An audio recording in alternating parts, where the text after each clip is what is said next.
What it do, Kaizoku crew? It's your boy Kaizoku Ice. I hope everyone's had a great weekend. I myself had a interesting weekend. I celebrated my birthday with my friends. We played basketball. I'll post a picture here somewhere. It's a lot of fun, but also I got some really sad news about my grandma. She unfortunately passed away, so I've just been kind of in a funk in general, and I kind of don't really feel like doing anything besides rotting in bed. However, I don't think she'd want that, and also she was a teacher, and I know she liked interacting with people, and I feel like it's low-key a injustice for me not to like post and like educate people the way that she did. So I'm here. I made this video going over the cards that I think personally are some of the best plays in the next in the short term and long term, because they are so cheap, as you can see in the title of the video. And in my opinion, right, some of the best cards to buy, right, you might obviously want your manga rares, but those are like thousands of dollars. But to me, the actual fun of collecting is finding those hidden gems, those really undervalued cards that have a lot of potential. And in my opinion, I think that the cards that I'm going to be talking about today have a lot of potential. So actually, I'm going to be talking about 10 cards that I think that you guys should take a look at. And I've actually already bought all of these 10 cards. So I will be giving away one of these cards to the winner of today's giveaway. I know I still have the giveaway for the Trafalgar Law from EB02 going on, but I thought it'd be fun to just do one right now, also just kind of like in memory of my grandma kind of thing. So the winner of the giveaway will be, they'll get to choose which card they want of the 10 that I'll be talking about in this video. So stay tuned to the end of the video and we'll kind of talk about how you can win. So let's get into the video here. I basically went on TCG Player and looked for all the different alternate arts in One Piece. In my opinion, I think some of these alternate arts are very cheap and just extremely affordable for how hard they are to hit, right? I mean, you're only expected to get 2 alternate arts more or less per box, and you don't know which alternate art you're going to get, so it's still technically a hit. And the fact that some of these cards are like less than $5, in my opinion, is egregiously misvalued. So I went here, I sorted from low to high, and obviously we don't really care about the Dons too much, although they do look pretty cool. I focused mainly on the promos and then the cards you could actually pull from each pack. So obviously there are all these cards here, are pretty cool, but I kind of used what I thought people would like, and looking ahead in the storyline, who's going to be relevant, overall art, I guess those are just kind of the acceptance criteria I chose for these cards that I'm talking about in this video. So the first 5 cards I'll be talking about actually come from premium collection sets. So there is those have been mass produced, so that's why they're probably so cheap, because there are a lot of copies of that card. But still, I think that there is value in some of those cards. And then the next 5 I'll be talking about are the ones in actual sets that you have to rip packs to get. So the first card I'll be talking about is Xray. I love Xray. In general, I love the Worst Generation. They are super cool and, have a tie to Luffy himself, and I guess Zoro also. But this card right here is 69 cents. Nice. Really great number. But Xray just is really cool. I don't want to spoil anything, but I just like his character overall, and I do see him potentially playing a part in the end game, with Kobe and all of them there. And the art here, there's actually, I think, only 2 alternate art versions of Xray. I'll post the other one here.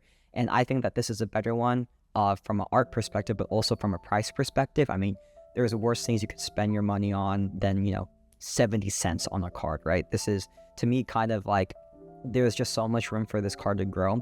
If looking at it from like a yearly term, it has, gone lower, kind of started at around like $3, $4 here, and then been consistently around like $1, and it's getting lower here. But in general, if you can get an alternate art for less than $1, I say why not, right? It just kind of, once again, it's just good value in general, and there's just more room for those cheaper cards to grow compared to like some of the more expensive cards like a manga rare. So that's the first card that I'll be talking about, is Xray from the Premium Card Collection Volume 2. The next one is Machino from Premium Card Collection Volume 3. I love this art. Obviously, Machino herself is just very cute, but actually, what you guys might not know is this is Luffy here in this drawing, or presumably Luffy, and then Shanks here with his like white sleeves.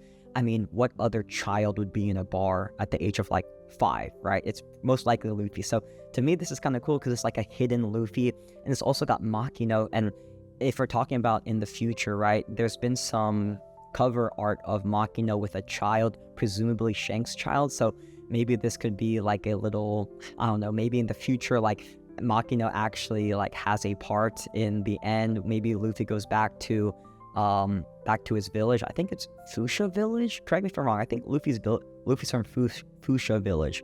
Anyways, maybe he goes back and he sees Machino's like, yo, I'm Pirate King, and like she has a whole part there. But in general, I mean, Machino is really cool. I've always loved her as a character. She's literally like Luffy's big sister. And once again, for like $2, I mean, you can't go wrong. The $2 card.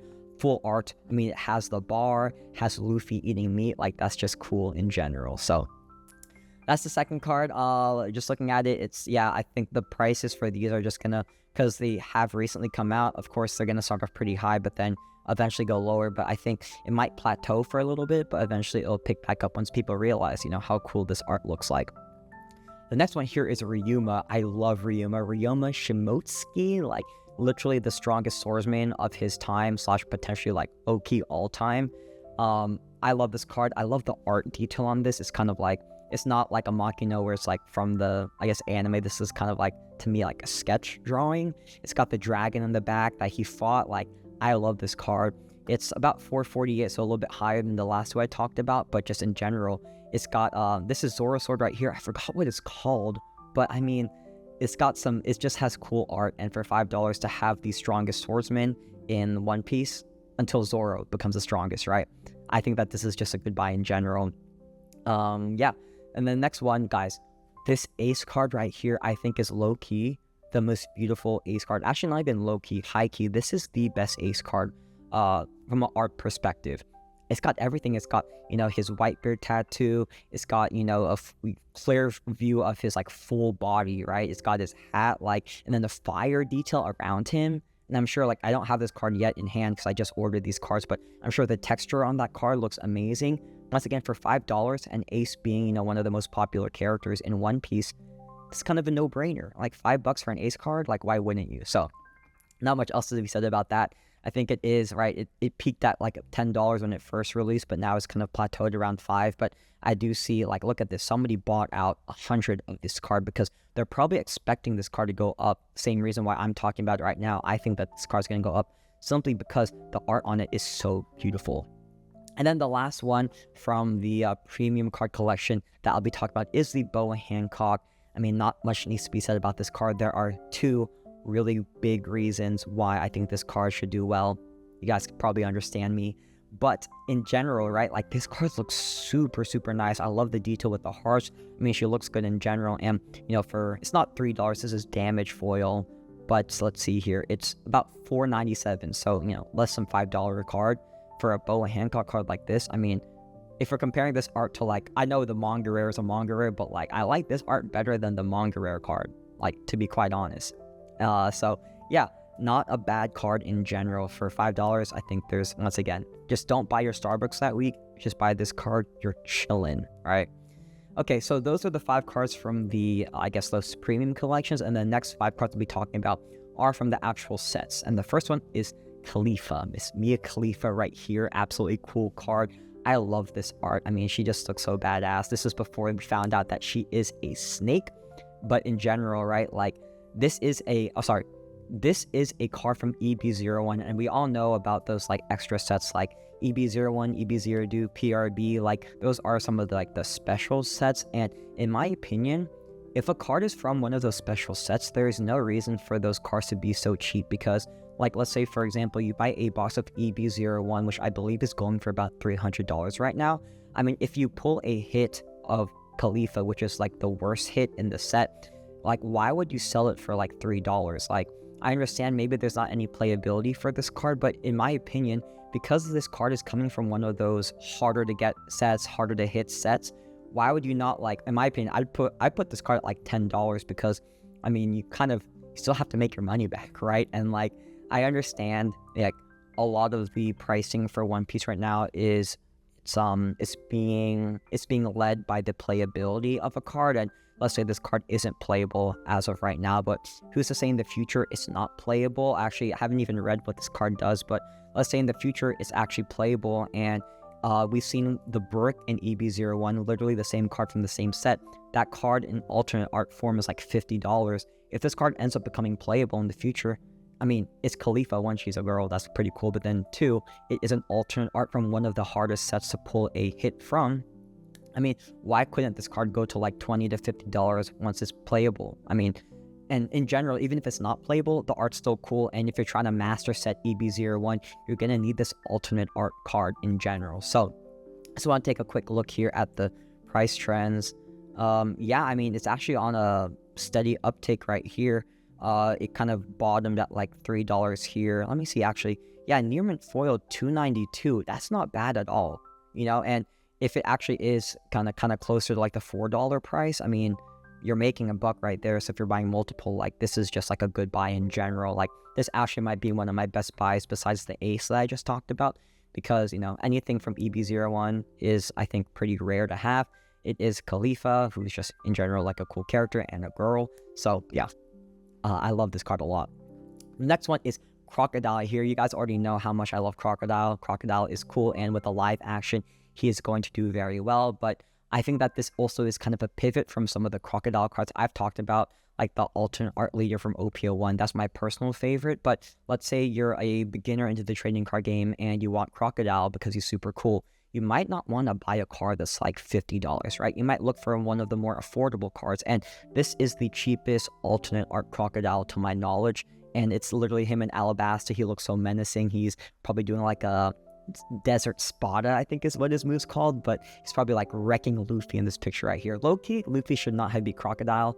Hot take, but plot armor is a thing. But anyways, I think this Crocodile card has a lot of potential because the simple fact that once the live action starts and people want Crocodile, if you're getting into the trading card game, you're probably not comfortable spending $50, and you'd rather just buy a $2 card. Actually, this is moderately played foil.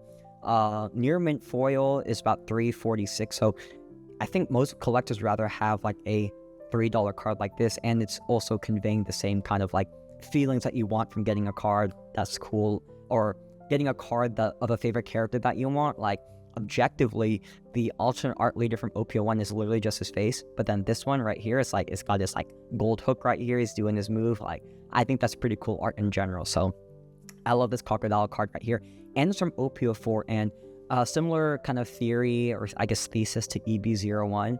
I think the cards that are coming from sets like OP01, OP04, EB01, etc., because those sets are getting more expensive over time now that they're, you know, not being printed anymore and starting to get in the collectability phase of things.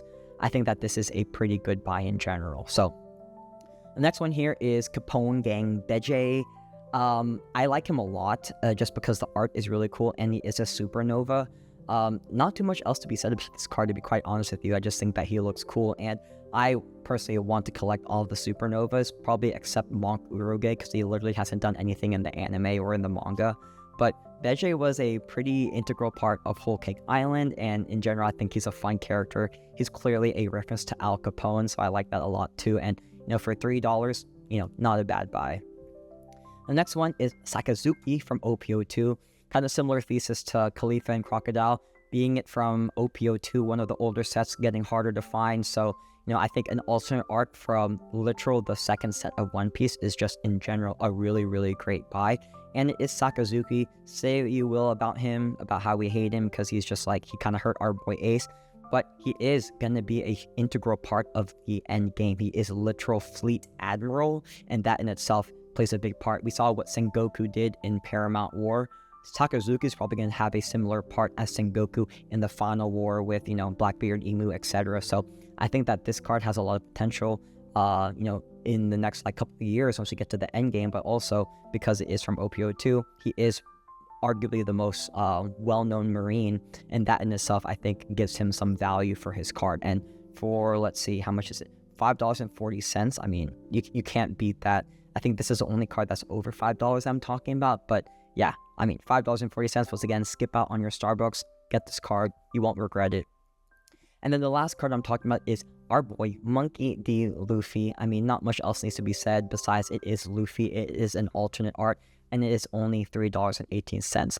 I know a lot of people, they like to collect only their favorite characters. So in order to like master set all of the Luffy cards, this is one of the cards that you're gonna have to get. It is an alternate art from OPO6, which, you know, as we're progressing, you know, through the years, OPO6 is also a set that's going to be harder to find over time. And I don't think it's in the collectability phase just yet. However, you know, over time, it will be. And $3 for a Luffy alternate art, they have to literally have a hard time pulling from, you know, actual booster boxes, and it's not even guaranteed to get. I mean, it's kind of a no-brainer, right? I don't think this card's very good in decks, probably. That's why it's so cheap. But hopefully, you know, in the future, once we start getting more people into the collecting side of things as opposed to the playing side of things, hopefully some of these prices will start being collector-driven as opposed to playability-driven. And then literally then all the cards I'm talking about will just spike up, because I really try to focus on cards where, you know, the art is cool and, in my opinion, they're more rare, and focus on what people like and are cheaper cards. So just real quick, looking at this card over time, it's down 40% on the year, but it peaked at $6. I do think that this card can go back up to about $6 because it is a Luffy alternate art. So that's it for this video. Those were the 10 cards I want to talk about. Going to the giveaway now, actually. So the winner of the giveaway will be able to choose which one of these cards they want, whether it's the Luffy here. My personal pick is the Ace. I think the Ace is sick, or maybe you want the Khalifa. I don't know, but basically, guys, all you have to do to enter the giveaway is comment down below which of these 10 cards you think is the best card and has the best potential for the future. I'm kind of curious to see what you guys think as opposed to what I think, because I have my picks, like the Ace and the Khalifa and the Luffy, but maybe you think that, you know, the Machino is better, or the Xray at 69 cents is just a better value overall because you can get 100 of them for, you know, pretty cheap. So hope you guys enjoyed the video. I hope everyone is doing well. I hope everyone's doing good in the world. And yeah, I'll catch y'all on the next video.